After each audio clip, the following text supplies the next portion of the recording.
Bismillahirrahmanirrahim. Assalamualaikum warahmatullahi wabarakatuh. Good afternoon, everyone. We are from Group 1. We are going to present a presentation about English literature history. Before we start, we would like to introduce ourselves. My name is Adha. My name is Abel Dwi Leosar. My name is Rif'an. So we're going to explain about English poetry history,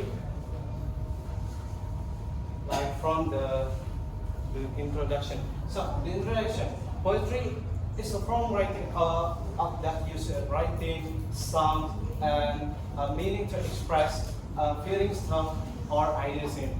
That means a topic of often powerful way, unlike regular speech of writing.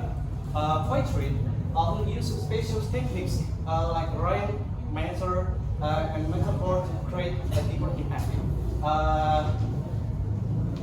It has been used through history to tell stories, celebrate gods, express love, and more. So we're gonna first one we're gonna explain about all English like Angelo and Saxon poetry. Alright. Okay. For the first one, I'm gonna tell about the features of the old history poetry. So the first one is passed down orally. That means poetry is not only to start because it doesn't have a poetry in this area, in this era. The second, rely on strong writing and repetition of concept sounds. That means everything is possibly of the sound in the poetry is not be accountable. And feature 3 is a canon and metaphor. That means the poetry doesn't have a canon and metaphor because the poetry was not used by this area. And the keywords. For the keywords, we have to. The first is Beowulf. The most famous Old English epic is explores them of heroes and faith. So the Beowulf have created a poetry to tell about the hero of Beowulf, right? And the second is the Deceiver and the Wanderer, a sad that explore this of exile, loss, and the temporary nature of life. For the themes, we have included heroism, faith, and religious elements that mix early Christian influence with pagan traditions. Alright, so this is example the poetry from Beowulf and William Wether Lawrence. And we are sorry because the PNG is not the highly this like it's like this Beowulf poetry and this this is the title of the William Wether Lawrence. Next. So the two is Middle English poetry. This area become from 1066 and to 1500. Sorry. All right. For the feeders is the normal concept brought a strong influence to English, marking the shift from Old English to Middle English because this poetry was delivered because the French was to come to the English and they want become from Old English to Middle English poetry.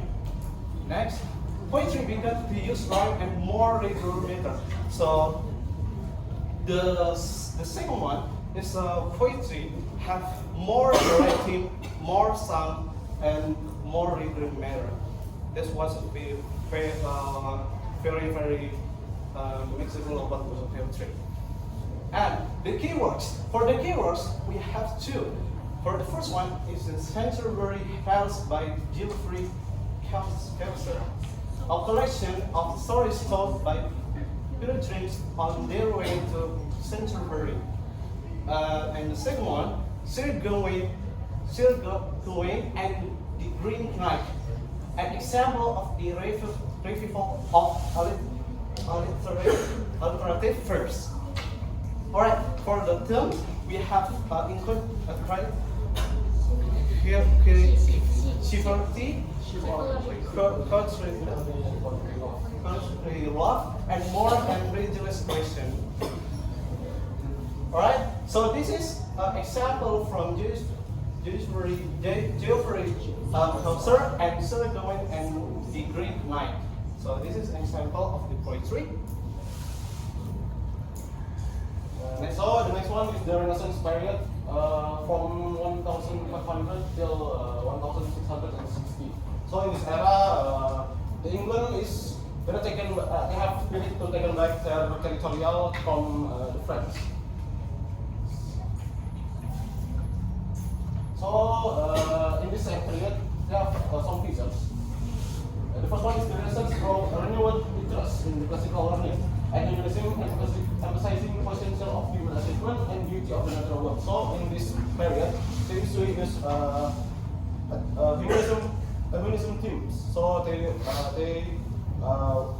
many writing for social and human achievement. The second one is poets experimented with new forms. So they experimented with new forms of poetry. They put some new rhythm or some rhymes. The second one is keywords. William Shakespeare is famous not only for his plays but also for his sonnets. You can actually know William Shakespeare from his works, the sonnet 16, if I'm not mistaken. The second one is Edmund Spenser, a long allegorical poem praising Queen Elizabeth I and exploring themes of virtue and heroism. So the Edmund Spenser write many of poems that praising Queen Elizabeth I and many heroism. The third one is John Donne, a leader of the metaphysical poets. So John Donne is a writer of the metaphysical poets that also make many works of metaphysical poets. For the themes, usually this period use common themes include love in its various forms, nature, the passage of time, and deep question about life and death. So this is the work of William Shakespeare and Edmund Spenser. For William Shakespeare, is sonnets, and Edmund Spenser use epic poem.